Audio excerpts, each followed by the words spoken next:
Le dimanche matin est toujours l'heure la plus ségrégée en Amérique. Cela dure depuis des siècles, et je crois que cela demeure l'une des plus profondes souffrances au cœur des plus profondes souffrances. Et puis, Dieu se soucie-t-il de la couleur de notre peau, ou voit-il plus profondément dans l'âme, dans les blessures dont personne ne parle? Écoutez le témoignage de cette femme noire, car elle a rencontré Jésus, et il lui a révélé une vérité sur les Blancs lors de son expérience de mort imminente. Alors, sommes-nous vraiment ennemis, ou s'agit-il simplement d'une tromperie destinée à nous aveugler? Regardez jusqu'à la fin et partagez vos réflexions pour que nous puissions en discuter ensemble. Mais d'abord, veuillez commenter en indiquant votre nom et votre ville de résidence, afin que nous puissions vous soutenir dans la prière et demander au Seigneur de faire briller sa lumière sur votre pays. Maintenant, souvenez-vous de cette histoire de vérité qui suit. Bonjour, je m'appelle Mani. Infirmière en traumatologie, mère, une femme qui s'accroche à sa foi dans un monde qui la met à l'épreuve quotidiennement. Le 9 septembre 2023, mon cœur s'est arrêté et j'ai vécu un moment qui a tout changé. Le poids de cette nuit pèse encore lourdement sur ma poitrine, comme une pierre que je porte sans pouvoir la poser. Ce jeudi-là fut une nouvelle corvée, comme d'habitude. Je sirotais un café froid, enfilais ma tenue d'hôpital et priais dans ma voiture, demandant la force d'affronter le changement. L'épuisement me gagnait déjà, atténuant la lumière que j'essayais de maintenir allumée. Je me suis arrêté dans une épicerie ouverte 24h24 avant de me rendre à l'hôpital. Les néons bourdonnaient au-dessus de ma tête, projetant une lueur crue sur les barres chocolatées et les canettes de soda. J'ai attrapé un chewing-gum et une boisson en bouteille, l'esprit à moitié rivé au patient qui m'attendait. À la caisse, un jeune blanc et quelqu'un que j'avais vu des centaines de fois m'a regardé droit dans les yeux. « Soyez prudente, mademoiselle Mani », a-t-il dit d'une voix douce mais claire, comme s'il était plus sincère que d'habitude. Ces mots m'ont marqué, même si j'ignorais que ce seraient les derniers que j'entendrais de ma vie. En route vers l'hôpital, la ville était silencieuse, les rues désertes sous un ciel sans étoiles. J'ai tourné vers le parking, mes phares ont percé l'obscurité. Puis, en un éclair, la nuit s'est transformée en un feu orange. Le sol a tremblé et une poutre d'acier provenant d'une explosion de gaz sur un chantier voisin a brisé mon pare-brise. Je n'ai pas eu le temps de crier, ni de me préparer, c'était fini en un clin d'œil. Mais ce qui suivit ne fut pas une fin, ce fut un début. Aucune douleur ne vint, seulement une liberté que je ne peux décrire pleinement. C'était comme se débarrasser d'un lourd manteau, laissant derrière moi toute douleur et tout souci. Je me sentais lucide, vivante comme jamais auparavant, comme si je m'étais réveillé pour la première fois. Je planais au-dessus du parking, les yeux rivés sur ma voiture, mon corps toujours à l'intérieur. Les ambulanciers affluèrent, leurs cris étaient lointains mais aigus, luttant pour me ramener. Mon âme était libre, mais attachée à cet instant, aux gens que j'aimais, à la vie que j'avais connue. Cette nuit-là n'était pas un simple accident, c'était une porte ouverte. Je me tenais au bord de quelque chose d'immense, de sacré, et je n'étais pas seul. La présence de quelqu'un de plus grand se rapprochait déjà, attendant de me rencontrer là où je me trouvais. Je flottais, les yeux rivés sur mon corps dans cette voiture accidentée, mais je n'avais aucune peur. Les ambulanciers ou des gens avec qui j'avais travaillé, avec qui j'avais ri lutté pour me sauver. Leurs mains bougeaient vite, leur voix était tendue par l'urgence. Une paix étrange m'enveloppait comme une couverture chaude par une nuit froide. Parmi eux se trouvait Hila, mon amie, celle qui avait dit un jour ne pas savoir parler de race. Elle était à genoux, les larmes aux yeux, priant plus fort que je ne l'avais jamais entendue. « Seigneur, si elle te connaît, ramène-la. Sinon, retrouve-la là où elle est, » cria-t-elle, la voix brisée. Ces mots touchèrent quelque chose de profond, comme une clé qui tourne dans une serrure. L'air autour de moi se brisa et je fus aspiré vers l'intérieur, non pas vers le haut ou vers le bas, mais vers un lieu rayonnant d'une lumière sacrée. Il vibrait d'une musique sans instrument, d'une lumière sans source, un espace qui semblait infini. Et il était là, Jésus. Pas une image accrochée au vitrail d'une église, il n'était pas une couleur, un visage, mais tous ces éléments une mosaïque vivante de l'histoire de chaque âme. Sa présence était amour, puissance et une connaissance qui touchaient au plus profond de moi. Il m'apparut d'abord sous les traits d'un homme noir, la peau profonde et chaude, les cheveux texturés, les yeux étincelants de chagrin et de joie. Ses yeux me voyaient, tout entier, et je tremblais, non pas de peur, mais d'être si complètement connu. Mon cœur le reconnut, comme un vieil ami oublié. Puis il changea de visage, s'adoucissant, vieillissant, changeant comme un fleuve traversant le temps. Il était tout le monde brun, blanc, jeune, vieux mais toujours lui-même, toujours amour. Mon âme ne se contenta pas de le voir, elle se souvint de lui, comme si j'avais toujours été à lui. « Pourquoi continues-tu à changer ?» demandai-je, la voix tremblante dans cet air sacré. « Parce que chaque âme me voit dans le langage de son esprit, dit-il, sa voix étant un chant qui apaisa mes tremblements. Je deviens familier, alors personne n'a peur. » Ces paroles m'envahirent, m'enveloppant d'une paix que je n'avais jamais connue. Je me sentais vu, soutenu, comme si je rentrais chez moi après un long et pénible voyage. Cet espace infini vibrait d'un rythme, d'un battement de cœur qui me liait à lui. Debout là, je savais que ce n'était pas une rencontre ordinaire, sa présence me préparait, m'attirait vers des vérités auxquelles je n'étais pas prête, mais dont je ne pouvais me détourner. Ses yeux, emplis de chagrin et de joie, contenaient la promesse de ce qui allait suivre. Quand Jésus m'a appelé à marcher avec lui, sa voix était douce mais ferme, comme une main me guidant à travers la tempête. Nous n'avons pas pénétré dans le paradis que j'avais imaginé sans nuages, sans rue dorée.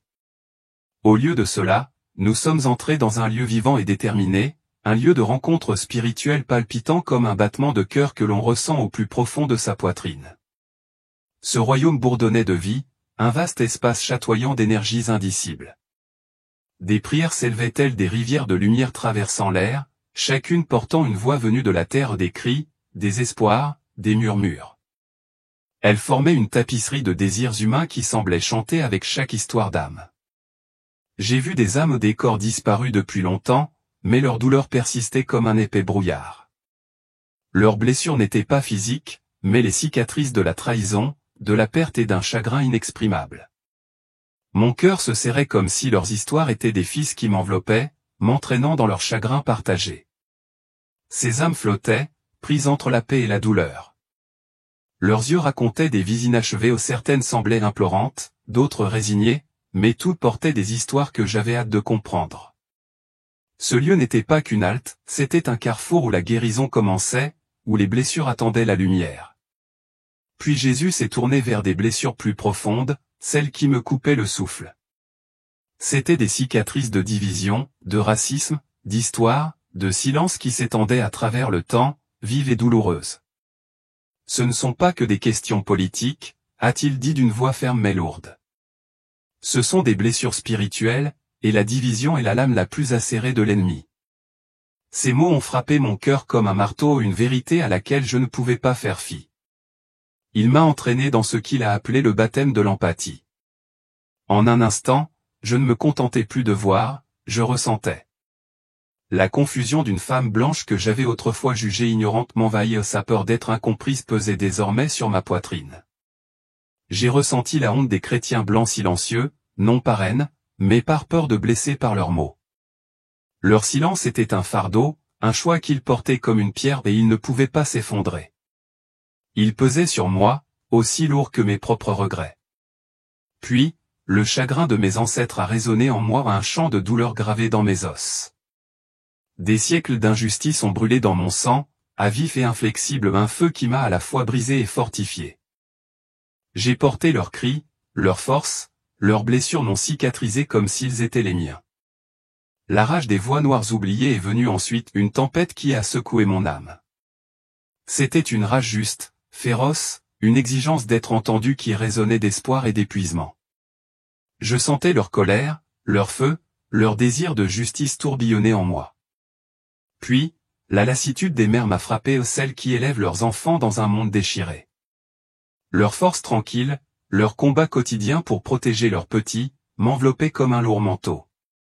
Chaque douleur était mienne désormais, chaque larme creusait un fleuve dans mon âme, m'entraînant sous le poids de tout cela. Je sanglotais, mon corps tremblait, mes genoux cédaient sous le poids de tout cela.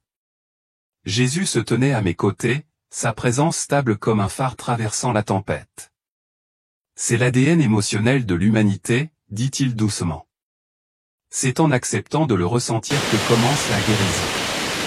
Sa voix m'a soutenu une bouée de sauvetage dans ce flot de douleur. Ses blessures aux divisions, silence, rage mettaient la carte de notre souffrance commune, et j'y étais intégré. Mais en sa présence, j'ai ressenti une étincelle, un appel à affronter ce qui nous liait, à avancer vers quelque chose de plus grand. Ce flot d'empathie me submergeait encore lorsque Jésus me montra quelque chose qui me glaça l'âme, une chaîne, non pas de métal, mais de souvenirs, tendue à travers ce royaume spirituel. Ces maillons brillaient d'une puissance obscure, ils étaient forgés par la peur, l'orgueil, la culpabilité, la supposition, le silence, le ressentiment. Chacun d'eux était une blessure qui nous tenait captifs. J'ai vu les liens de près, leurs noms gravés dans des mots que j'avais trop souvent entendus, je ne le pensais pas, ce n'est pas ma faute, vous êtes toujours en colère, j'en ai assez d'expliquer, je n'en parle pas, chaque phrase était une coupure, un mensonge qui liait les âmes dans un cycle de douleur, et non de guérison. D'autres résonnaient dans mon esprit, ils ne comprendront jamais, j'en ai assez d'expliquer, je n'en parle pas, cette chaîne. Elle n'a pas piégé un seul groupe, elle nous a tous encerclés, resserrant, meurtrissant, divisant avec une force qui semblait vivante. Elle se renforçait à chaque instant où nous choisissions de détourner le regard. Je l'ai vu dans les conversations que j'avais interrompues trop tôt, dans les regards que j'avais évités, dans les cœurs que j'avais laissés s'endurcir. Cette chaîne s'était construite à partir d'instants de peur, de silence que j'avais choisi plutôt que de mots. C'était un contrat que nous avions tous signé, un contrat qui nous séparait et j'en ressentais le poids. Ce n'est pas que du racisme, dit Jésus, la voix chargée de vérité et de tristesse. C'est un contrat spirituel passé d'âme à âme, scellé par la peur, maintenu en vie par le silence. Ces mots me blessèrent profondément, me montrant mes propres mains enchaînées, ma voix faisant partie de ces liens. Je restais là, le cœur lourd, à voir ma colère et mes jugements se refléter dans ces liens. J'avais rejeté des gens, préféré les murs au pont, et cela me faisait mal de le voir si clairement. Je faisais partie de cette chaîne, et sa vérité brûlait comme un feu inextinguible.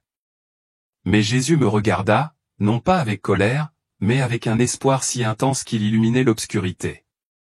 Tu n'es pas la solution, mais tu es une clé, dit-il, son regard exprimant un défi et une promesse. Ces paroles firent jaillir en moi un appel à briser ce que j'avais contribué à construire. Il posa sa main sur mon cœur, non pour l'apaiser, mais pour le redresser. Soudain, j'ai vu des églises des centaines, des milliers au noir, blanches, multiraciales, dispersées à travers le temps et l'espace. Mais trop d'entre elles semblaient vides, privées d'une étincelle atténuée par les murs que nous avions érigés entre nous. L'air de ces sanctuaires était chargé de vérités que nous ne voulions pas dire. La présence du ciel était là, mais elle était attristée, tenue par nos divisions. J'ai ressenti la douleur silencieuse de l'esprit, désirant que nous nous réunissions, que nous soyons entiers.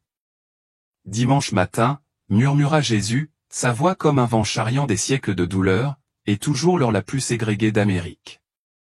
Cette vérité me transperça, une blessure que j'avais connue mais que je n'avais jamais ressentie aussi profonde.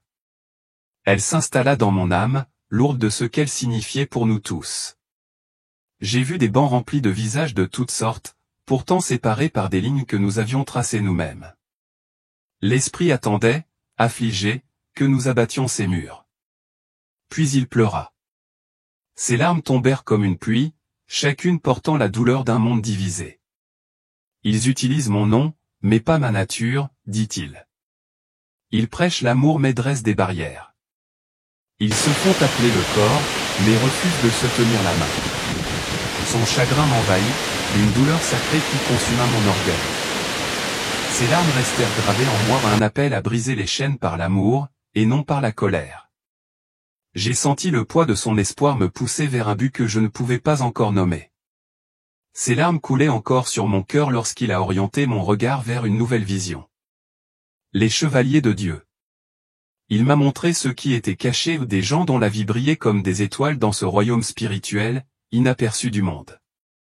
Leur amour, discret mais fort, brisait la chaîne que je venais de voir. D'abord, j'ai vu un fermier blanc dans le Mississippi. Ses mains étaient rugueuses à force de labourer la terre. Il se tenait droit, risquant sa terre, sa maison, pour protéger un voisin noir de la haine d'une foule. Son courage venait d'une vérité plus profonde que la peur, un amour qui n'avait pas besoin des applaudissements de la foule. Son visage était marqué par l'inquiétude, mais ses yeux brûlaient de détermination. Son choix était une étincelle, un fil conducteur dans une tapisserie d'espoir qui s'étendait au-delà de ses champs. C'était l'amour rendu réel, féroce et inflexible, une lumière dans l'obscurité. Puis j'ai vu une jeune fille métisse agenouillée près de son lit. Sa voix était douce dans la nuit tandis qu'elle priait pour ses deux familles, déchirées par de vieilles blessures, afin qu'elles trouvent le pardon. Ces mots, simples, portaient une puissance qui secouait ce monde, atteignant des endroits inaccessibles aux adultes. Ses prières s'élevaient comme de la fumée, tourbillonnant dans l'air avec détermination, tissant l'espoir. J'ai ressenti sa foi, un cœur d'enfant assez fort pour combler ce que l'histoire avait brisé. Elle était un lien vivant qui maintenait ensemble ce que la haine tentait de déchirer. Puis vint une vieille femme blanche de l'Ohio. Son corps était fragile, mais son esprit était solide comme un roc. Elle jeûnait et priait quotidiennement pour l'unité raciale, non pas pour des louanges, mais parce que l'amour l'exigeait. Sa dévotion silencieuse était un pouls, stable dans un monde rempli de tempêtes. Je vis ses mains tremblantes jointes en prière, son cœur ouvert à un monde qu'elle ne connaîtrait jamais pleinement. Sa foi était un rythme, renforçant ce royaume invisible à chaque mot murmuré. Elle construisait quelque chose d'éternel, une prière silencieuse à la fois. Ce sont mes saints, dit Jésus d'une voix chaleureuse, comme celle d'un père fier de ses enfants. Ils ne sont pas bruyants, mais ils construisent des ponts. Leur vie était des fils de lumière, tissant un réseau de guérison qui repoussait les ténèbres. Puis il m'a montré un sanctuaire non pas bâti de pierre, mais de grâce rayonnant dans ce royaume. Il grandissait à chaque acte de pardon accordé alors qu'aucun n'était mérité. C'était vivant et beau, un lieu où la division ne pouvait tenir, où l'amour était la seule loi. Des conversations tremblantes de vérité en ont façonné les murs, les étreintes entre ceux qui se haïssaient autrefois se dressaient comme des piliers solides et inflexibles, les repas partagés au-delà des anciennes divisions en ont construit les fondations, chaque bouchée étant un vœu d'amour. Les prières silencieuses dans les chambres d'hôpital pour les personnes de peau différente ajoutaient à son éclat. J'ai vu des infirmières, des inconnus, des familles évoquant des noms qu'ils ne connaissaient pas, leurs cœurs ont rejoint ce sanctuaire de réconciliation. Ce n'est pas l'œuvre de ceux qui sont parfaits qui l'a construit, dit Jésus, les yeux brillants de joie, mais celle de ceux qui sont courageux. Chaque « je suis désolé », chaque « je te pardonne » est un joyau qui rend ce lieu plus fort, plus lumineux, plus éternel. La lumière de ce sanctuaire m'appelait, me tiraillait le cœur comme une chanson que je connaissais par cœur. Je voulais en faire partie, ajouter mon propre courage à ces murs. Ces saints m'ont montré la voie à suivre, un chemin éclairé par leur amour discret et intrépide. L'éclat de ce sanctuaire m'est resté. Comment être accepté par le Seigneur? Ma propre vérité me pressait. Seigneur, dis-je d'une voix brisée, j'ai été tellement en colère. J'ai fait des suppositions, j'ai exclu des gens, j'ai jugé les autres tout en suppliant de ne pas être jugé. Mes confessions jaillirent, brutales et sincères, comme une blessure enfin ouverte. Jésus toucha mon visage, sa main douce comme celle de ma mère quand j'étais petite. Tu n'es pas condamné, dit-il, sa voix douce caressant mes blessures. Tu souffrais, et maintenant tu guéris. Ces paroles étaient un remède, soulageant une douleur que j'avais trop longtemps portée. Je sentais son amour me soutenir, apaiser la douleur dans mon âme. Ma colère, mes murs n'étaient pas des chaînes pour me retenir, c'étaient des blessures qu'il voulait guérir. En sa présence, je pouvais tout laisser tomber. Pas de peur, juste la vérité. Puis il m'a montré les blancs, non pas comme des ennemis, mais comme des êtres accablés par le temps. Ils portaient la culpabilité d'une histoire qu'ils n'avaient pas créée, craignant de parler et d'aggraver les choses. Leur cœur voulait tendre la main, mais le doute, lourd et froid, les retenait. J'ai vu leur combat ou le silence, non la haine, mais la peur de l'échec. Ils voulaient participer à la guérison, mais ne savaient pas si leurs mains seraient accueillies. J'ai ressenti leur poids comme si c'était le mien ou une douleur humaine partagée.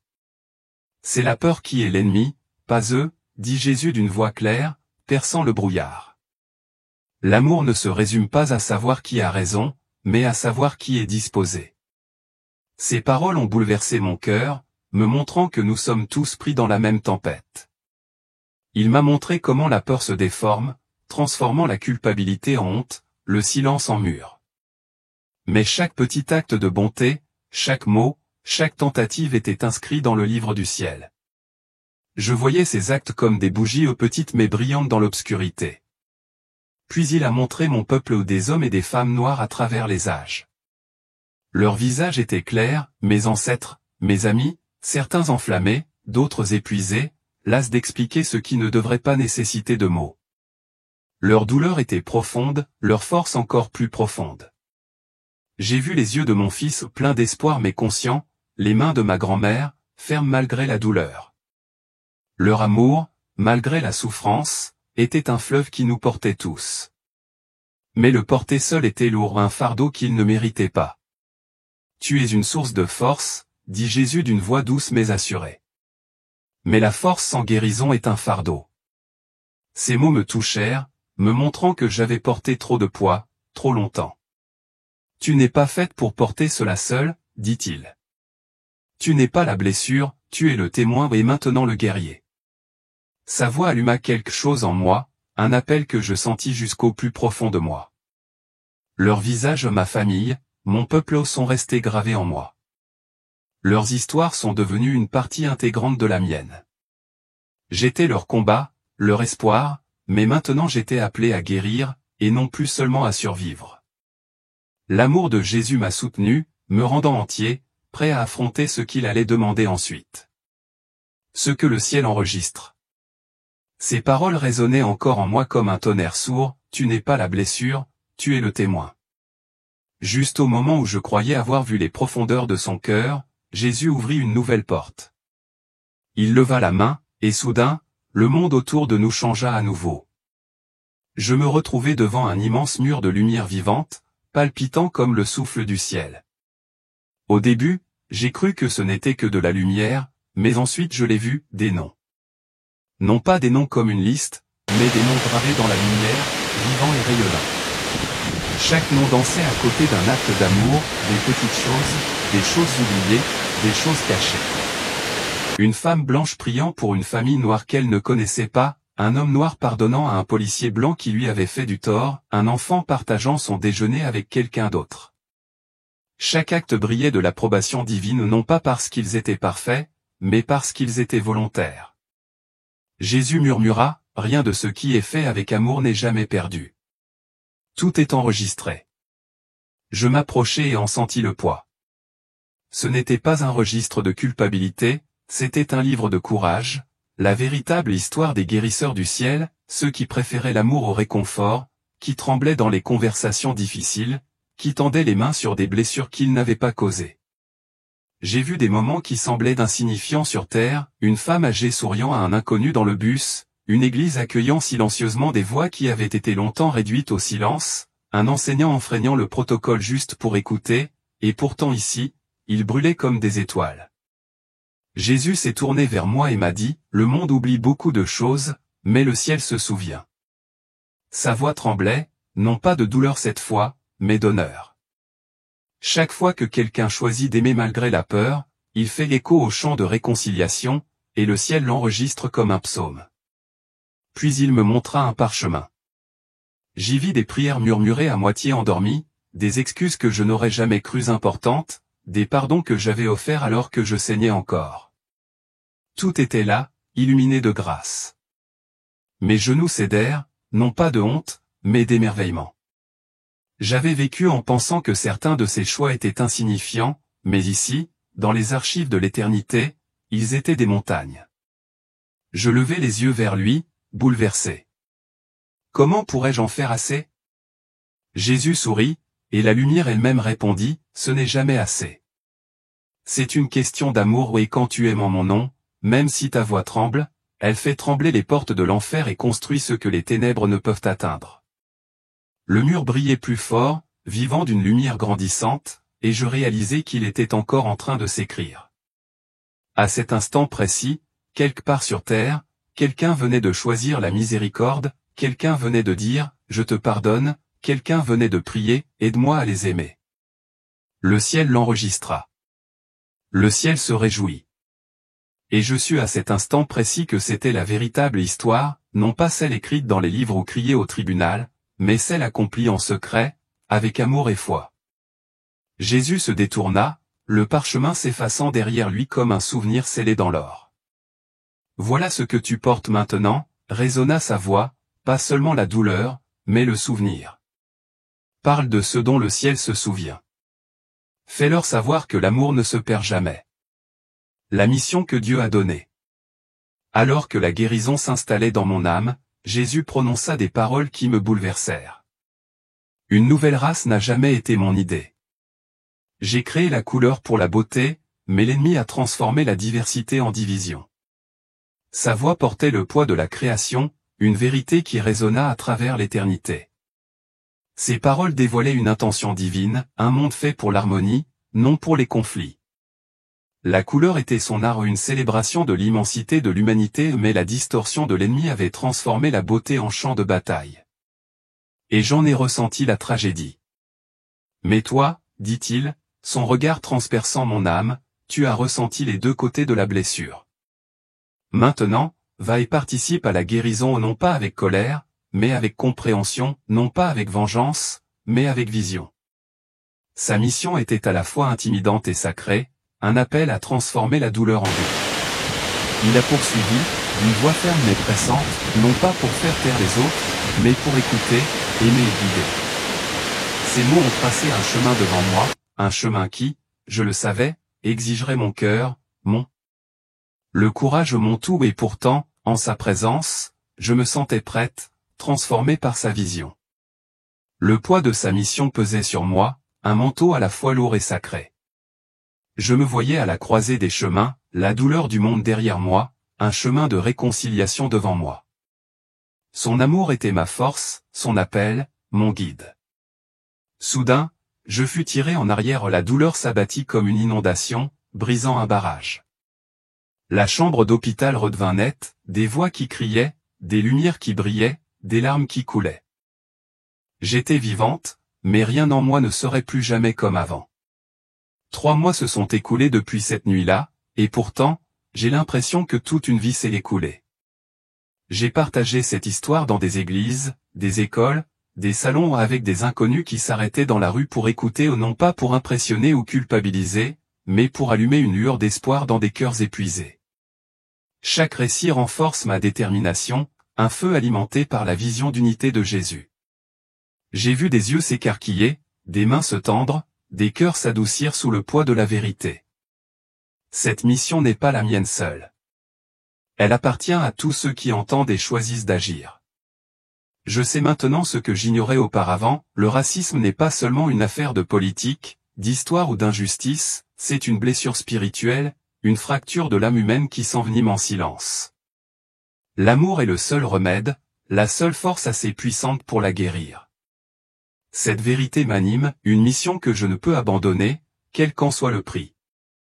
Je le vois dans chaque visage que je rencontre, dans chaque histoire que j'entends, un appel à réparer ce qui est brisé. Les paroles de Jésus résonnent dans mon cœur, m'incitant à aller de l'avant. Je porte le poids de cette nuit, mais aussi sa lumière, un phare qui guide mes pas. Chaque instant où je choisis l'amour plutôt que la colère, la compréhension plutôt que le jugement, j'honore son appel. Cette mission est mon but, ma raison de me relever chaque jour. Le monde est vaste, ses blessures profondes, mais la vision de Jésus est toujours vaste. Il m'a montré le chemin, et je le parcours avec un courage tremblant. Le travail de guérison a commencé, et il ne s'arrêtera pas avec moi. Conclusion. Ce témoignage est terminé, et nous avons fait de notre mieux pour le transmettre avec la plus grande sincérité possible. À travers le parcours sacré de Mani, nous comprenons que la race n'a jamais été une idée divine. C'est une distorsion de l'ennemi, un outil dangereux utilisé pour diviser l'Église et éloigner les croyants du véritable amour. J'espère que cette histoire vous a permis de découvrir le chemin qui mène à la rupture. Partagez-le dans les commentaires. Si ce qu'elle a vécu vous a touché, n'hésitez pas à aimer pour diffuser ce message. Si vous avez des doutes, laissez un commentaire ci-dessous, nous vous écouterons et en discuterons avec vous. La division raciale n'est peut-être qu'une petite partie du plan plus vaste de l'ennemi. La prochaine étape est la division des confessions, et elle pourrait bien être l'étincelle des guerres actuelles. Une autre âme, qui a elle aussi frôlé la mort et rencontré le Seigneur, nous en avait prévenu. Alors, abonnez-vous pour ne rien manquer des avertissements célestes à venir. Histoire suivante. Au cœur des turbulences mondiales, la relation entre les États-Unis et Israël est devenue l'objet de vifs débats.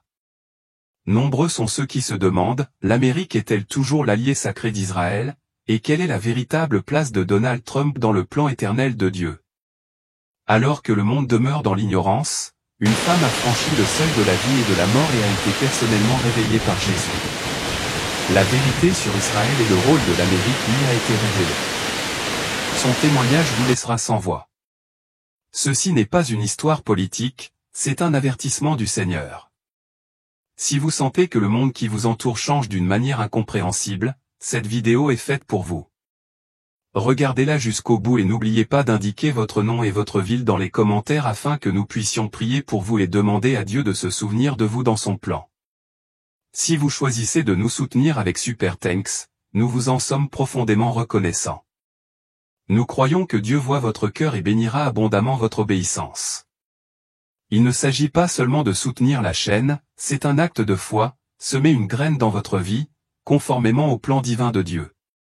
N'oubliez pas que rien de ce qui est fait en son nom ne passe inaperçu, et n'oubliez pas de vous abonner pour contribuer à diffuser la vérité en ces derniers jours. Écoutez attentivement le témoignage de cette femme. Je m'appelle Rebecca Levy. Je suis une femme juive traditionnaliste de New York. Pendant 13 ans de mariage, j'ai lutté contre l'infertilité, persuadé que mon mariage était irrécupérable. Mais après ma 3e tentative de fécondation in vitro, j'ai miraculeusement conçu. Un jour de fin mars 2025, j'ai accouché de ma première fille, une grossesse que les médecins ont qualifiée de miraculeuse. Ce qui s'est passé lors de cet accouchement a bouleversé mon univers. Je n'étais pas profondément croyante, je ne cherchais pas. Mais après une complication tragique, je me suis retrouvée face à une réalité à laquelle personne ne m'avait préparé. Durant ces quelques instants après la mort, Jésus lui-même m'a révélé des choses sur Israël, l'Amérique et Donald Trump, des choses qui vous bouleverseront. Je partage cela parce qu'il me l'a demandé. Écoutez-moi attentivement. Ce n'est pas de la politique, c'est l'éternité. Je n'oublierai jamais ce matin-là. Tout a commencé avec l'intensité accablante du travail. J'étais en salle d'accouchement, entouré du personnel médical, mon mari à mes côtés, tandis que je me préparais à rencontrer ma fille. Mon esprit était rongé par l'impatience et la peur, le poids d'années de désir culminant en ce moment. Je m'accrochais à la tradition, à la culture et à la famille, mais la religion au Dieu me semblait lointaine.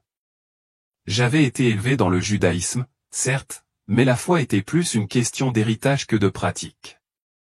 Alors que les contractions s'intensifiaient, je me concentrais sur ma respiration, sur la survie à chaque vague. Puis vint la complication, une hémorragie massive.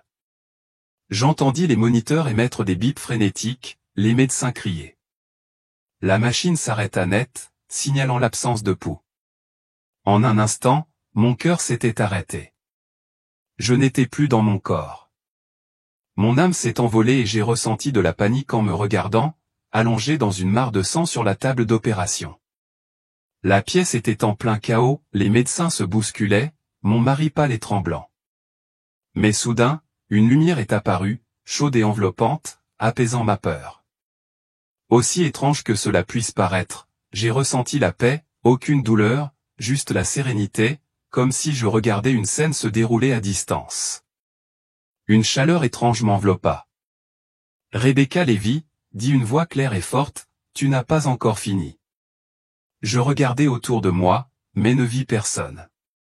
Puis tout changea, la chambre d'hôpital, le sang, le chaos où tout se brouilla comme des aquarelles flottant sous la pluie. D'un souffle, tout disparut. Je n'étais plus à New York. Rencontre avec Jésus et vision à Tel Aviv. C'est là que tout a basculé, d'une manière indescriptible. Un instant, j'étais dans une salle d'accouchement à New York, à la limite de la vie et de la mort, entouré de médecins et de machines. L'instant d'après, sans prévenir, je me suis retrouvé dans un lieu familier, mais terriblement différent. C'était Tel Aviv, ou plutôt un reflet de la ville. Je me tenais au centre de la place d'Izangoff, un lieu que j'avais déjà traversé des années auparavant lors d'un voyage en Israël. Mais ce n'était pas la place animée et bruyante dont je me souvenais. Il n'y avait ni voiture, ni touristes, ni bruit de la vie quotidienne. C'était un silence absolu, étrangement silencieux. L'air lui-même semblait immobile, comme si le temps avait pris une inspiration et l'avait retenu. Tout autour de moi scintillait d'une clarté surréaliste, plus vive que la vision normale, et pourtant préservée des éléments naturels de la Terre. C'est alors que la voix reprit son cours, la même que j'avais entendue quelques instants plus tôt dans la salle d'accouchement en m'appelant par mon nom, mais cette fois avec une étrange explication, ce n'est pas le Tel Aviv de la Terre. Vous voyez le reflet spirituel. Je ne comprenais pas ce que cela signifiait pas encore, mais avant même que je puisse formuler une question, quelque chose traversa l'air, une onde, une vibration, comme si l'atmosphère spirituelle elle-même avait été perturbée. Puis, sous mes yeux, une vision horrible s'est déroulée, un attentat terroriste. Je l'ai vu se produire comme si l'instant était suspendu au ralenti. Une bombe a explosé au cœur de la place. Flammes, fumée, débris, des gens couraient dans tous les sens, la bouche ouverte dans des cris silencieux. Il n'y avait aucun bruit, et pourtant je ressentais tout, la panique, le chaos, le désespoir. Mais ce qui m'a le plus surpris, ce n'était pas la violence, c'était la profondeur spirituelle de ce dont j'étais témoin. Je n'observais pas simplement cet événement de loin, j'étais à l'intérieur, ressentant chaque vibration de douleur se propager dans le monde spirituel. C'était comme si chaque cri, chaque souffle de peur, chaque appel à l'aide portait un poids invisible. J'ai entendu des voix appelant Dieu de toutes parts, prières juives, supplications musulmanes, et même les cris silencieux d'athées qui, dans leurs derniers instants, se sont tournés vers l'inconnu. Étonnamment, chacun de ces cris s'élevait comme un rayon de lumière vers le ciel, chacun était vu, chacun était entendu. La douleur sur terre provoque une réaction au ciel, expliqua à nouveau la voix, résonnant avec la gravité que je ressentais jusque dans mes os. Mais peu comprennent la puissance d'un simple cri. Ces mots se sont gravés dans mon esprit. Soudain, la scène entière s'est figée, le mouvement s'est arrêté, le chaos s'est figé comme une vidéo suspendue dans les airs. De la fumée flottait comme du tissu. Un enfant, en pleine course, était figé de terreur. Dans cet instant de suspension divine, je l'ai vu, au centre de la place gelée se tenait un homme vêtu d'un simple vêtement blanc. Il ne bougeait pas. Il ne criait pas. Pourtant, sa présence irradiait une puissance qui transcendait la violence environnante. C'était comme si le calme lui-même avait pris forme humaine. Il n'y avait en lui aucune peur, aucune réaction à la terreur, il se tenait simplement debout, ancré, stable, imperturbable. En regardant de plus près, mon souffle s'est arrêté. C'était Jésus, mais pas celui peint à la Renaissance ou accroché dans les cathédrales. C'était un homme juif, un homme qui semblait avoir sa place à la table de Shabbat de mon père, comme s'il avait pu être un voisin ou un parent de mon enfance. Ses cheveux étaient noirs, sa peau mate, son expression portait le poids de millénaires, un océan d'amour mêlé à une tristesse insondable. Et ses yeux avaient une profondeur que je ne peux toujours pas décrire. En eux se trouvait la connaissance de tout, chaque secret, chaque péché, chaque chagrin et pourtant aucune trace de condamnation. Rebecca, dit-il un seul mot, mon nom et pourtant, lorsqu'il le prononça, j'eus l'impression que le ciel tout entier avait parlé. La tendresse dans sa voix me bouleversa complètement, tous mes murs s'effondrèrent. À cet instant, il n'eut pas besoin d'en dire plus. Je savais qu'il me connaissait, tout en moi. Viens, continua-t-il doucement. Il y a encore autre chose que tu dois voir. Le paysage autour de nous s'est évanoui. La bombe, les gens, la ville, le silence, tout cela s'est évanoui comme de la fumée dans le vent. À sa place, nous nous tenions dans une étendue immense, indescriptible. Il n'y avait ni ciel, ni terre, seulement de la lumière. Mais cette lumière n'était pas cruelle, elle n'était pas aveuglante. Elle vibrait de vie, comme le battement de cœur de la création. La lumière était vivante où elle respirait, elle chantait. Elle m'accueillait non pas comme un étranger, mais comme quelqu'un qui rentrait chez lui. Tu es maintenant à la frontière entre le temps et l'éternité, dit Jésus. Et là, j'ai compris, mon corps était peut-être allongé dans un lit d'hôpital à New York, mais mon âme était là, dans un royaume où rien ne pouvait être caché, où la vérité était le seul langage et l'amour la seule loi. Je n'avais pas de mots. Mon vocabulaire terrestre me semblait embarrassant, mais mes pensées, mes questions, mes doutes, tout était mis à nu. Je ne pouvais pas les cacher. Je n'en avais pas besoin. Il les voyait déjà. Tu n'as jamais cru en moi, dit Jésus, non pas comme un reproche, mais comme une douloureuse vérité. Pourtant, je t'ai toujours connu. Je n'éprouvais aucune honte à cet instant, seulement une profonde admiration. Il n'était pas un Dieu étranger, comme on me l'avait enseigné. Il n'était pas le Messie chrétien que j'avais rejeté. Il était le lion de Juda, mon Messie, notre Messie, celui que mes ancêtres avaient attendu, celui dont les prophètes avaient parlé, celui qui nous manquait. Et il se tenait là, non pas distant, non pas en colère, mais présent, avec un regard aimant et une voix réparatrice. À ce seuil éternel, je savais avec une clarté absolue, Yeshua n'était pas un étranger pour mon peuple, il était l'accomplissement même de l'espérance que nous portions depuis des millénaires. D'une manière ou d'une autre, malgré nos errances et notre oubli, il n'avait jamais cessé d'attendre que nous le voyions. Deuxième vision, la mission d'Israël.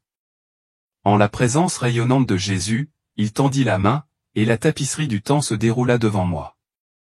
L'histoire d'Israël se déroulait tel un parchemin sacré, l'alliance d'Abraham scellée sous un ciel étoilé, la voix de Dieu tonnant au Sinaï, les cris fervents des prophètes résonnant à travers l'éternité. J'ai vu Moïse, le visage illuminé par la lumière divine, David répandant son âme dans des psaumes qui résonnèrent à jamais, Esther se tenant debout avec audace pour sauver son peuple. Leurs prières scintillaient dans le royaume céleste, non pas comme des reliques fanées, mais comme des forces vives tissant activement les desseins de Dieu à travers les âges. L'histoire d'Israël n'est pas terminée, déclara Jésus d'une voix mêlant autorité et tendresse. Son cœur doit revenir à moi, et non à la politique ou au pouvoir. Ces paroles brisèrent toutes mes illusions, toutes mes suppositions sur l'identité de mon peuple, toutes mes ambitions terrestres. J'ai vu clair. La vocation d'Israël était ancrée dans une alliance éternelle, et non dans des systèmes humains éphémères exigeant une allégeance à Dieu seul. La vision s'est élargie et Jésus a guidé mon regard vers les nations. Je me suis retrouvé suspendu au-dessus d'une tapisserie vivante, non pas une simple carte, mais un réseau de fils lumineux reliant chaque nation dans une danse divine du destin. Certains fils vibraient d'une lumière vibrante, animés par le dessein de Dieu, d'autres étaient effilochés, obscurcis par des choix éloignés de la vérité. Le fil d'Israël brillait d'une intensité à couper le souffle, sa lumière inébranlable malgré les ombres rampantes à ses extrémités. Entrelacé au fil d'Israël se trouvait un autre fil tout aussi rayonnant, l'Amérique. Leurs fils s'entrelaçaient selon un motif vibrant d'intention divine, un lien forgé non par des alliances humaines, mais par le dessein souverain de Dieu. Leurs destins sont liés par ma main, dit Jésus d'une voix ferme mais pressante, mais l'ennemi cherche à rompre ce que j'ai uni. Il désigna des régions où l'obscurité progressait, subtile et insidieuse. Il ne s'agissait pas d'un affrontement d'armées, mais d'une guerre d'idées, mensonges et mutations culturelles déguisées en progrès, destinées à saper les fondements de la vérité. Ces tromperies se faisaient passer pour l'unité et les lumières, mais leur but était de dénouer les liens divins reliant les nations au plan divin. La stratégie de l'ennemi n'était pas la force, mais une lente corrosion des cœurs et des esprits qui avaient oublié leurs racines spirituelles. Israël est ma pierre angulaire, dit Jésus d'une voix à la fois murmure et rugissante. Sa mission est d'être une lumière pour les nations, mais seulement si elle se souvient de qui elle est en moi. J'ai vu les triomphes d'Israël, des moments où sa fidélité a changé l'histoire, dévoilant des bénédictions au monde, mais j'ai aussi vu ses difficultés lorsqu'il a poursuivi les idoles ou la force humaine pour finalement faiblir. Le véritable combat était spirituel, mené pour l'identité d'Israël comme élu de Dieu, mis à part pour refléter sa gloire. L'ennemi la tenta de faire des compromis, lui offrant son acceptation en échange de l'abandon de son alliance. Pourtant, l'espoir subsistait dans des foyers de fidélité où des individus et des communautés dont les prières s'élevaient comme de l'encens, ancrant le fil d'Israël dans la tapisserie divine. Leur dévotion silencieuse avait plus de pouvoir que n'importe quelle manœuvre politique. Le fil conducteur de l'Amérique portait les traces de ce même conflit, sa lumière vacillait, tiraillée entre un héritage divin et l'attrait de l'autonomie. La force de l'Amérique réside dans son humilité devant moi, dit Jésus avec fermeté. Son renouveau dépend du réveil d'Israël. Je voyais leur destin interdépendant, le renouveau de chaque nation étant lié au retour de l'autre à Dieu. Lorsque le cœur d'Israël se tournait vers lui, cela illuminait l'Amérique, ravivant sa raison d'être spirituelle. La carte vibrait, témoignage de la souveraineté de Dieu sur l'histoire.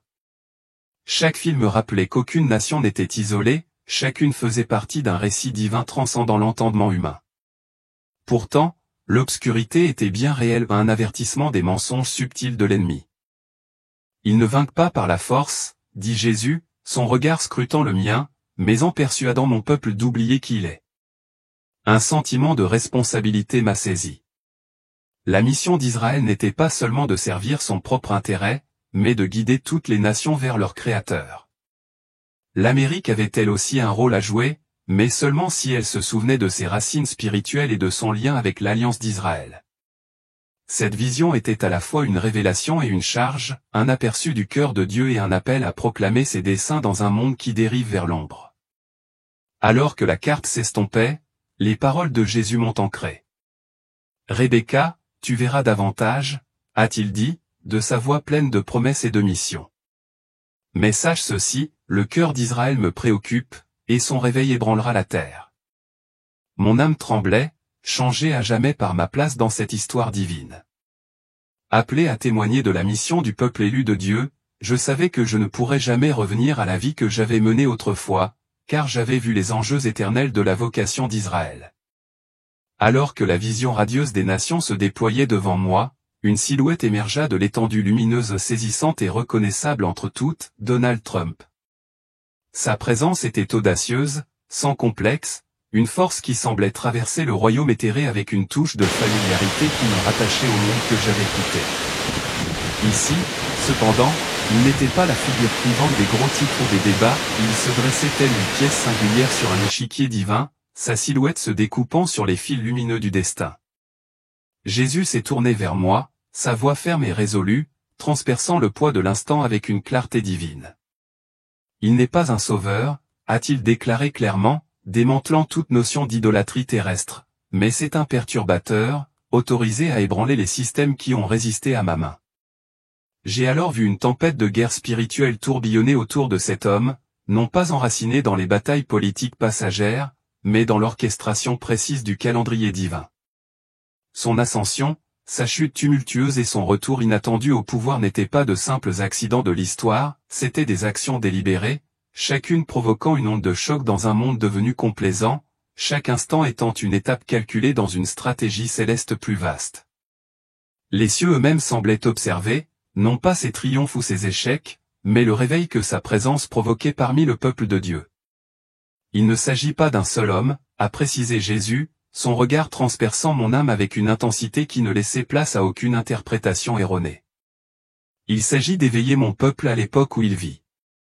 Ces paroles portaient un poids qui s'est ancré profondément en moi, un appel à voir au-delà de la surface des événements terrestres, vers les courants spirituels sous-jacents. Il m'a regardé, son regard à la fois tendre et autoritaire, et m'a dit, « Rebecca, à ton retour, tu ne devras pas parler de peur, mais d'alignement. Mon peuple périt faute de connaissance. » Tandis qu'il parlait, la carte lumineuse des nations qui scintillait devant nous commença à se dissoudre, ses fils vibrants s'évanouissant dans la lumière infinie du royaume éternel. Pourtant, ces paroles persistèrent, gravées au plus profond de mon être. « Préparez-les, dites-leur, le moment n'est pas plus tard, c'est maintenant. Cette mission était à la fois un fardeau et un privilège, un appel à ramener sa vérité dans un monde au bord de l'éveil. La scène changea et je me retrouvai devant une silhouette différente de tout ce que j'avais jamais rencontré. Ce n'était pas Jésus pas encore mais une autre présence, un homme d'une pure lumière rayonnante, dont la forme semblait osciller entre fluidité et immobilité parfaite, comme s'il était à la fois éternel et omniprésent. Sa robe scintillait de lettres hébraïques anciennes, chacune brillant et changeant comme imprégnée du souffle de la création elle-même. Il ne parlait pas à voix haute, mais sa voix résonnait en moi claire et profonde, comme si elle avait toujours fait partie de mon âme. Rebecca, tu étais connue avant même que les étoiles ne soient accrochées, déclara-t-il, ces mots empreints d'une gravité qui m'ancrait dans un but bien au-delà de ma propre existence. Ce n'était pas de la simple poésie, c'était un décret divin, tissant ma vie dans la trame de l'éternité. En un instant, mon existence tout entière me traversa non pas comme des souvenirs fugaces, mais comme les fils complexes d'une vaste tapisserie divine, chaque instant étant une touche intentionnelle d'un chef-d'œuvre que je commençais à peine à comprendre. Vous avez été invité ici, poursuivit-il, non pas pour une récompense, mais pour une révélation. Il tendit la main et, entre ses doigts, se matérialisa un rouleau non pas de parchemin, mais de lumière repliée sur lui-même, vibrant d'une énergie surnaturelle qui semblait vibrer au rythme de l'histoire. Des symboles dansaient à sa surface, noms, événements, chronologies coulant tels des fleuves du destin, vivants et toujours en mouvement. Ceci est le livre des nations, dit-il d'une voix autoritaire. Rares sont ceux qui ont le droit de le voir. Tandis que le livre se déroulait devant moi, je vis le nom d'Israël briller avec une intensité qui me coupa le souffle, sa lumière féroce et inflexible, un phare dans le récit divin. Mais ce qui me stupéfia encore plus, c'était la façon dont il s'entremêlait avec d'autres noms perses, Amérique, Russie, Chine, fils d'ombre et de lumière se tissant ensemble dans un motif vivant et vivant. Ces connexions ne sont pas fortuites, expliqua l'homme de lumière, perçant le mystère avec précision. Elles vibrent d'une intention divine. Chaque fil témoigne des choix des nations, des dirigeants et des âmes à travers le temps. La prophétie n'est pas une prévision, dit-il, c'est le reflet d'un alignement de choix faits dans la lumière ou dans l'ombre. J'observais, fasciné, les dirigeants s'élever et s'effondrer, leurs noms scintillant sur le parchemin comme des étoiles dans un ciel changeant. Certains étaient des instruments conscients de la volonté de Dieu, leurs actions s'alignaient sur le dessein divin, d'autres étaient des instruments inconscients, leurs décisions servant des plans qu'ils ne pouvaient comprendre. Chaque choix, qu'il soit issu de la foi ou de la folie, se répercutait sur le parchemin, transformant le cours de l'histoire de manière à la fois subtile et sismique. Alors l'homme de lumière prononça des paroles qui me firent froid dans le dos, le temps des jeux religieux est révolu. Le réveil d'Israël fera trembler la terre, mais il lui faut d'abord voir son Messie. À cet instant, une présence encore plus grande s'est approchée, et j'ai immédiatement su que c'était lui. Jésus s'est approché, son être même rayonnant d'une majesté qui éclipsait tout le reste. Le livre des nations s'est élevé, flottant entre nous, ses symboles brillant plus intensément en sa présence.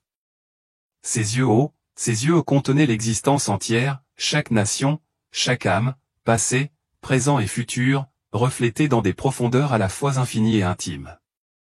Il posa sa main sur le rouleau, et les symboles répondirent, vibrant d'une lumière vibrante qui semblait chanter l'espoir, la rédemption et la souveraineté divine. Rebecca, dit-il d'une voix mêlant douceur et autorité, ce que tu vois n'est pas figé. L'intercession peut changer ce que l'orgueil détruirait. Il me montra des éclairs, non pas des armées ou des avions de guerre s'affrontant dans le monde physique, mais des personnes en prière, leur voix s'élevant de petits rassemblements et de foyers silencieux à travers la terre. Ce n'étaient pas de frêles murmures emportés par le vent, c'étaient des armes puissantes, perçant les ténèbres spirituelles avec précision, modifiant les fils même du rouleau. Chaque prière était une étincelle, une intervention divine qui redonnait le cours des choses aux nations grâce à l'humble fidélité de ceux qui osaient crier à Dieu. Les visages de ces intercesseurs sont restés gravés dans ma mémoire, des hommes et des femmes ordinaires, inconnus du monde, mais rayonnants de détermination. C'étaient des guerriers cachés, dont le dévouement discret exerçait plus de pouvoir que toute stratégie terrestre. À cet instant, j'ai compris que la bataille autour de personnalités comme Trump n'était que l'ombre d'une guerre plus vaste, une guerre non pas pour la domination politique, mais pour l'éveil du peuple de Dieu à l'heure divine dans laquelle nous nous trouvons. Le parchemin, les prières, le perturbateur, tout cela faisait partie d'une symphonie divine appelant l'humanité à s'aligner avec le cœur de Dieu avant que les notes finales ne soient jouées. Alors que la vision divine se dévoilait à nouveau, je contemplais Israël, mais cette fois, sa forme était marquée par des contours effilochés, usés par des compromis et des idolâtries subtiles sous couvert de progrès. Au milieu de cette fragilité, je voyais de petites braises féroces briller d'une détermination inébranlable telle des étoiles perçant un ciel assombri. Ce sont mes restes, dit Jésus d'une voix ferme et chaleureuse, ceux qui ne recherchent pas le pouvoir, mais ma présence. Puis la scène changea, et le fil conducteur de l'Amérique émergea, tremblant sous un siège invisible. Une bataille acharnée fit rage, non pas dans l'arène politique, mais au cœur même de son identité. À mesure que le cœur d'Israël reviendra à moi, la clarté de l'Amérique sera restaurée, a déclaré Jésus, ses paroles résonnant d'espoir et de détermination. Mais la guerre est spirituelle, pas politique. Le livre des nations, qui avait brillé d'une lumière divine, s'est déroulé comme pour sceller l'événement. Le temps est court, mais la grâce suffit, ajouta-t-il d'un ton exempt de panique, empli d'un appel résolu à l'action. À cet instant, tout ce que je croyais comprendre s'effondra. Jésus se tenait devant moi, non plus le doux maître de mon imagination, mais le lion de Juda où sa présence irradiait sa puissance par vagues qui semblaient se propager à travers le royaume éternel. Ses pieds semblaient enracinés dans le sol sacré de Jérusalem, et pourtant il se tenait fermement dans cette étendue céleste. « Rebecca, tu m'as attendu sans le savoir, dit-il d'une voix tremblante de tendresse et d'autorité, mais je ne me suis jamais détourné de toi. » Ces paroles ébranlèrent mon être, dissipant tout doute.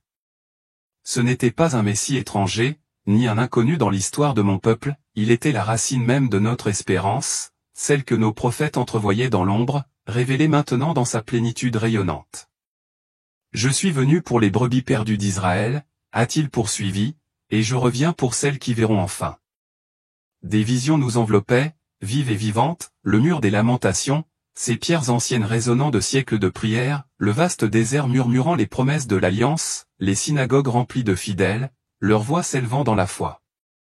Une grande tension planait sur tout cela, comme si le ciel lui-même se penchait, retenant son souffle, attendant la réponse d'Israël. L'aveuglement d'Israël n'était pas une punition, dit Jésus avec douceur, sa voix s'adoucissant de compassion. Cela faisait partie du mystère. Mais maintenant le voile s'amincit. Des larmes coulaient sur mon visage, versées pour mon peuple et pour moi-même, pour les années passées sans connaître sa proximité. « N'aie pas peur, m'a-t-il rassuré. Un reste se lèvera, et toi, Rebecca, tu seras une voix parmi eux. » Il a posé sa main sur mon cœur, et ce contact sacré a brisé toute résistance en moi. Je savais sans l'ombre d'un doute que Yeshua Jésus était et avait toujours été notre Messie promis, l'accomplissement de tous les désirs inscrits dans nos Écritures. Tandis que mes larmes coulaient, Jésus leva la main et le monde changea à nouveau. Israël, dit-il, n'apparaît pas comme une nation délimitée par des frontières, mais comme une porte rayonnante, un seuil spirituel reliant le ciel et la terre. Israël est mon horloge, a-t-il dit d'une voix imprégnée d'autorité divine. Le monde observe sa politique, mais le ciel observe son cœur. Il a révélé les facettes de l'identité d'Israël, l'alliance indéfectible, la terre sacrée, la résilience du peuple. Pourtant, au-delà de tout cela, j'ai vu une guerre spirituelle acharnée se livrer à sa destinée non pas pour un simple territoire, mais pour son influence divine. L'ennemi cherchait à redéfinir la vocation d'Israël, l'attirant vers un vain symbole de tolérance sans vérité, d'unité sans sainteté. J'ai vu des mouvements s'élever, tant à l'intérieur qu'à l'extérieur de ses frontières, réclamant un nouvel Israël, séparé de son alliance avec Dieu. Pourtant, au milieu de cette lutte, des lueurs d'espoir brillaient, de petits groupes se rassemblaient en cercle de prières clandestins, vibrants de foi, et des croyants messianiques se tenaient, silencieux mais fermes, dans la brèche. Ce sont mes guerriers, dit Jésus, la voix enflée d'orgueil. Leurs prières résonnaient plus fort au ciel que les politiques de n'importe quelle nation. J'ai vu comment chaque fête, chaque sabbat, chaque chant ancien chanté avec foi servait de clé pour déverrouiller les desseins divins qui se propageaient sur toute la terre. Lorsqu'Israël reviendra à moi, dit Jésus, il suscitera un renouveau dans des lieux longtemps considérés comme perdus. Le rôle spirituel d'Israël n'a jamais été simplement une question de survie, il s'agissait de réveiller le monde, de servir de catalyseur à un renouveau mondial qui réveillerait les cœurs endormis. Et toi, Rebecca, tu leur diras, a-t-il poursuivi. Dis à mon peuple qu'ils sont plus que des survivants, ils sont porteurs de ma gloire. La vision d'Israël commençait à s'estomper, mais le poids de ces paroles m'a ancré, marquant ma vie à jamais. Mon cœur brûlait à la conscience d'être appelé à témoigner de cette vérité, proclamer le dessein divin d'Israël à un monde distrait par des ombres passagères. Alors que le regard se déplaçait, l'Amérique m'apparut non pas comme une carte d'État et de ville, mais comme un corps vivant, dont les veines palpitaient comme des autoroutes, dont le souffle était celui des prières ferventes de son peuple. Pourtant, son cœur vacillait, faible et chancelant sous un lourd fardeau. Le destin de l'Amérique n'a jamais été politique, a dit Jésus d'une voix douce mais ferme. Il a toujours été spirituel. J'ai observé des forces invisibles s'attaquer à l'âme de l'Amérique, des idéologies se faisant passer pour les Lumières, des divisions déguisées en progrès destinées à briser son identité et à obscurcir sa véritable raison d'être. Progrès, les liens qui unissaient l'Amérique à Israël se disloquaient, non pas à cause des guerres ou des conquêtes, mais à cause d'un oubli lent et insidieux de leur héritage spirituel commun. Sa force ne résidait jamais dans la puissance, mais dans la miséricorde. Jésus a dit, ces paroles empreintes de tristesse et d'espoir, comme elles m'oublient, ces fondations tremblent. Pourtant, même dans cette fragilité, l'espoir persistait. Partout dans le pays, de petites lumières brillaient non pas dans les grandes églises ou les grandes institutions, mais dans les humbles maisons, les lieux de prière silencieux et parmi les simples croyants qui refusent de se soumettre aux idoles culturelles. Ce sont les braises, dit Jésus d'une voix chaude et assurée. Elles porteront la flamme quand les bâtiments s'écrouleront. J'ai vu venir un tremblement non pas pour détruire, mais pour purifier, comme le feu d'un affineur séparant l'or des scories. L'identité de l'Amérique est à la croisée des chemins, a déclaré Jésus d'un ton à la fois solennel et engageant. Mais sa restauration est liée à son alignement avec mon cœur et avec Israël. Ce n'était pas une annonce de malheur, mais une invitation divine, un appel à revenir à la source de la véritable force. Pourtant, l'urgence était palpable, le temps pressait et la fenêtre d'alignement se rétrécissait. J'ai réalisé que les destins d'Israël et de l'Amérique étaient liés, non pas par des raisons politiques ou des alliances, mais par un appel spirituel commun, un fil divin tissé par la main de Dieu, qui risque désormais de se défaire à moins que les deux nations ne tournent leur cœur vers lui. La prière comme arme. Ce que Jésus me montra ensuite était difficile à regarder. Il tendit la main et la scène se transforma en un vaste champ. Le blé se balançait doucement au vent odoré et mûr, mais entre les blés se mêlaient des larmes, si semblables qu'il était presque impossible de les distinguer au premier coup d'œil. Ceci est mon Église, ceci est mon Israël, ceci est le monde, dit-il. Un vent soudain souffla sur le champ. Le blé s'inclina, souple, porté par le souffle de Dieu, mais les larmes restèrent raides, inflexibles, résistant au flot. Voici comment je sépare, murmura Jésus.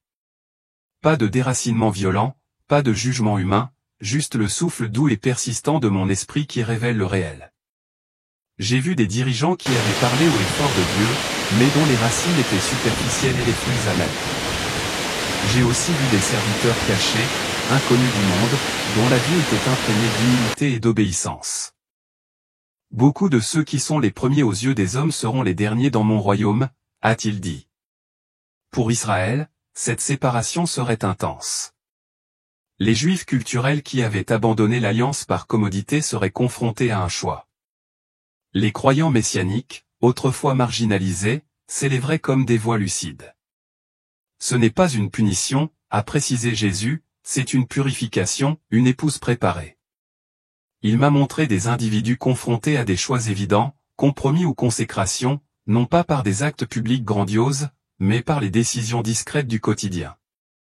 Rebecca, dis-leur que l'heure est venue de prendre une décision. Ce fut le moment qui me brisa. Jésus reporta mon attention sur Israël. J'ai vu des femmes âgées à Jérusalem, les mains tremblantes, se balançant d'avant en arrière, murmurant les psaumes. J'ai vu de jeunes soldats murmurer des prières au poste de contrôle. J'ai vu des enfants réciter d'anciennes bénédictions à chaque mot, chaque souffle, s'élevant comme de l'encens, tissant un bouclier de lumière autour de la nation. Ces prières ne sont pas des reliques, a-t-il dit. Ce sont des armes, des boucliers. Elles soutiennent ce que la politique ne peut pas. Il m'a montré des moments où des guerres auraient dû briser Israël, et pourtant, des mains invisibles sont intervenues grâce à ces prières silencieuses. Mais j'ai aussi vu une réalité tragique, de nombreux Juifs s'étaient déconnectés de la puissance spirituelle de leur propre héritage, réduits à un rituel sans révélation. Ils récitent mes paroles, mais ne me voient pas, a dit Jésus avec une profonde tristesse. Pourtant, il y avait de l'espoir. J'ai vu une vague de croyants juifs, jeunes et vieux, s'éveiller à la vérité de Yeshua. Leurs prières ont fusionné puissance ancestrale et révélation renouvelée, l'impact a été comme une explosion de lumière dans le monde spirituel. Ce seront les porteurs de flambeaux, a-t-il dit. Ils recreuseront les puits antiques. Ils appelleront Israël à ma demeure. Tandis qu'il parlait, je ressentais une urgence. Dis-leur, Rebecca, leurs prières sont entendues, leur alliance est éternelle, mais le moment est venu de se réveiller. La vision de mère, de père, de soldats et d'enfants en prière me restait en mémoire, plus réelle que n'importe quel titre. Je savais que mon peuple était à l'aube du plus grand réveil spirituel depuis l'époque des prophètes. La tromperie de la fausse paix. Jésus a alors élargi mon champ de vision. J'ai vu des nations au-delà d'Israël trembler sous la même illusion, des mouvements se vantant de victoire morale tout en rompant avec l'ordre divin, des églises faisant des compromis pour rester pertinentes, des gouvernements appliquant des idéologies qui brouillaient la vérité jusqu'à la rendre méconnaissable. Ce n'est pas seulement l'épreuve d'Israël, a dit Jésus. C'est le criblage de la terre entière. Mais alors même que l'obscurité tentait d'envelopper les nations, des lueurs de lumière ont commencé à jaillir. J'ai vu des réveils clandestins en Iran, des cultes secrets en Chine, des interventions inattendues de Dieu dans des lieux que le monde considérait comme désespérés. Le réveil ne ressemblera plus à ce qu'il était auparavant, a-t-il expliqué. Il surgira des oubliés, des exclus, de ceux qui ont soif de vérité, et non d'applaudissements. En Amérique, j'ai vu de petites maisons où les familles se réunissaient, rouvrant la Bible non pas comme un rituel, mais comme une vie. En Europe, j'ai vu des églises fatiguées s'enflammer tandis qu'une nouvelle génération posait des questions dangereuses, et si nous l'avions manqué depuis toujours? Le réveil n'est pas une question de plateforme, a dit Jésus. Il est une question de présence. Le rôle d'Israël fut crucial. À mesure qu'Israël s'éveillera, les nations le feront aussi. Son regard ouvrira leur vision.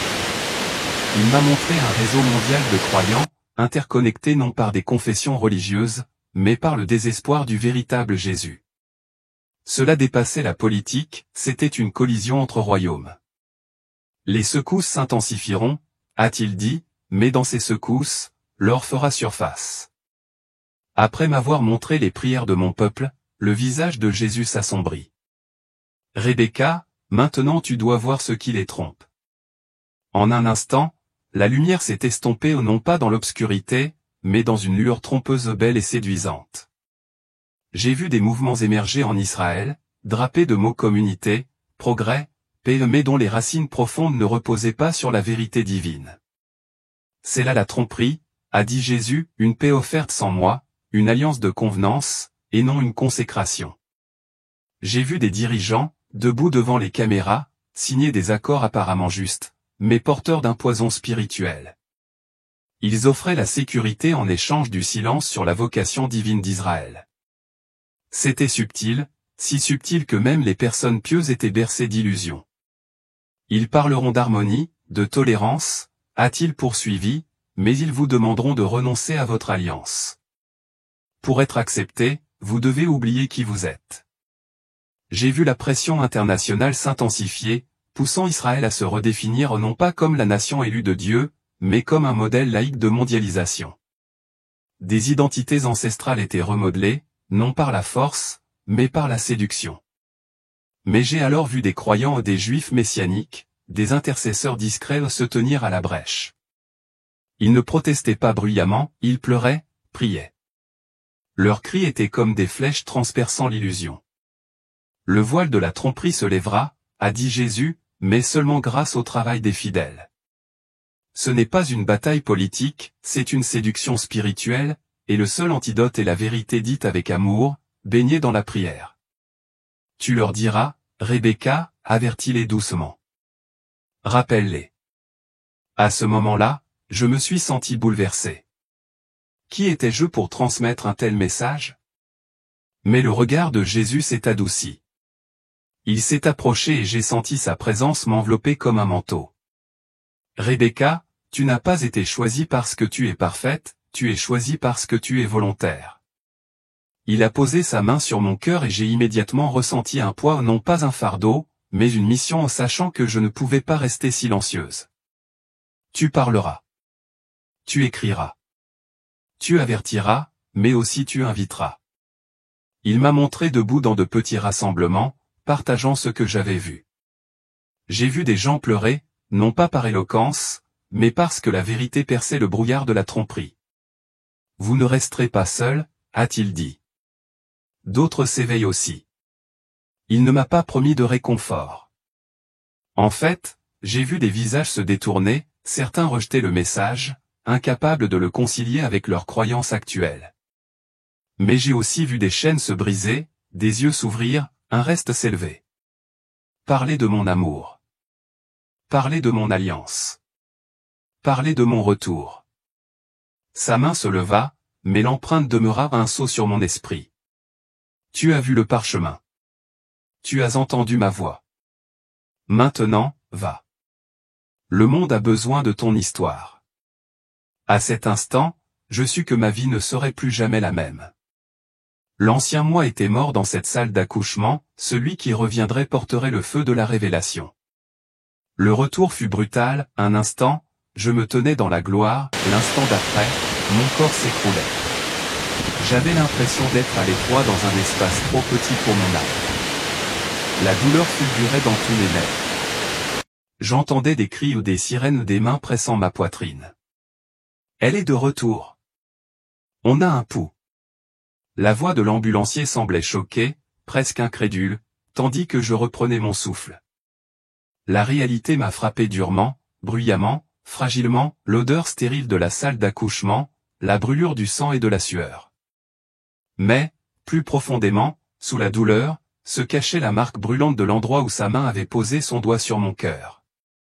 Après 4 minutes de mort clinique, j'étais en vie, mais je n'étais plus la même. Ma fille, Anna, a été placée dans mes bras en bonne santé, un don de grâce. Ces cris me rappelaient le miracle auquel nous avions toutes deux survécu. Les médecins ont plus tard qualifié ce miracle, vous n'auriez pas dû vous en sortir, ont-ils dit. Pas de battement de cœur pendant 4 minutes, perte de sang massive et pourtant vous voilà. Mais je savais pourquoi Jésus m'avait renvoyé. Les jours suivants, alors que j'étais allongé à l'hôpital, berçant Anna, les souvenirs de cette rencontre m'ont envahi au pas comme des rêves, ils étaient trop vifs, trop sacrés. Chaque mot, chaque image était gravée dans mon âme. Le plus dur a été de réaliser que ma vie ne pouvait pas reprendre son cours normal. Cette version de moi, celle qui vivait uniquement pour l'espoir de la maternité, inconsciente du combat spirituel pour les miens, était morte sur cette table d'opération. J'avais désormais une mission. Tu leur diras, Rebecca, et j'avais l'intention d'obéir. Témoignage final. Alors pourquoi vous dire cela? Parce que ce n'était pas seulement pour moi. Les dernières paroles de Jésus me brûlent encore, le temps presse. Mon peuple doit se réveiller. Il ne s'agit pas de politique, ni de gauche ni de droite, ni de querelles religieuses. Il s'agit d'une réalité spirituelle à laquelle la plupart sont inconscients. Israël se trouve à un carrefour prophétique. Les nations s'alignent, se trompent et tremblent et pourtant, au milieu de tout cela, Dieu appelle son peuple, juif et gentil, à prendre conscience de l'heure que nous vivons. La tromperie est réelle, la séduction du confort est puissante, mais l'invitation à revenir au vrai Messie est toujours présente.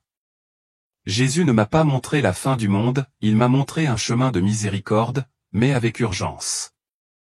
Un reste se lèvera, mais il doit entendre l'appel. C'est pourquoi vous lisez ceci maintenant. Ce n'est pas un hasard.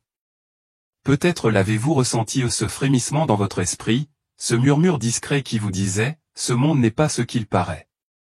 Peut-être vous êtes-vous accroché à la tradition ou avez-vous dérivé vers le compromis, ne sachant plus où réside la vérité. Je suis là pour vous le dire, Jésus est la vérité. Il n'est pas un Dieu chrétien, il est le lion de Juda, le Messie promis, celui que nos prophètes désirent ardemment voir. Il m'a demandé de vous le dire, et maintenant je l'ai fait. À vous de choisir.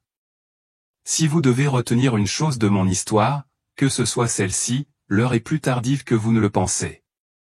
Nous n'attendons pas d'événements prophétiques, nous les vivons. L'ébranlement des nations, la confusion identitaire, les guerres, la tromperie, ce ne sont pas des crises isolées, ce sont les symptômes d'une guerre plus profonde pour l'âme de l'humanité. Pour Israël, c'est une affaire personnelle, notre alliance, notre vocation, n'ont jamais changé, mais beaucoup d'entre nous l'ont oublié. Jésus m'a montré que le renouveau en Israël suscitera un réveil mondial, mais il commence par les cœurs, et non par les gros titres, par un humble retour à l'alliance, et non par de grands changements politiques. Pour l'Amérique, pour l'Europe, pour les nations, la clé est la même, revenir à nous. Nul besoin d'être théologien, nul besoin de comprendre tous les mystères. Il suffit de dire, me voici, Seigneur. Ouvre mes yeux. Ma rencontre n'a pas été donnée pour me rendre unique, elle a été donnée pour vous éveiller. J'ai survécu à cette hémorragie pour cet instant précis ou pour vous transmettre ce message, pour vous dire que Jésus n'est pas un personnage lointain de l'histoire. Il est vivant, en mouvement, il appelle. Il vient pas un jour, ses pas font déjà trembler la terre. Et vous, chers lecteurs, faites partie de ce moment divin. Ne vous endormez pas. C'est l'heure. Alors que le témoignage de Rebecca touchait à sa fin, je ne pouvais me défaire du silence qui s'était installé au plus profond de mon cœur. Ce n'était pas seulement une expérience de mort imminente, c'était un réveil sacré pour toute une génération à la poursuite de choses éphémères, endormie dans une fausse sécurité, séduite par les doux compromis que ce monde offre. Si votre cœur brûle comme le mien après avoir entendu cette histoire, laissez-la vous guider vers le témoignage suivant, celui d'une femme décédée à qui Jésus lui-même a montré 3 événements mondiaux qui déclencheront la grande tribulation. Ces 3 événements approchent, et le monde n'est absolument pas préparé.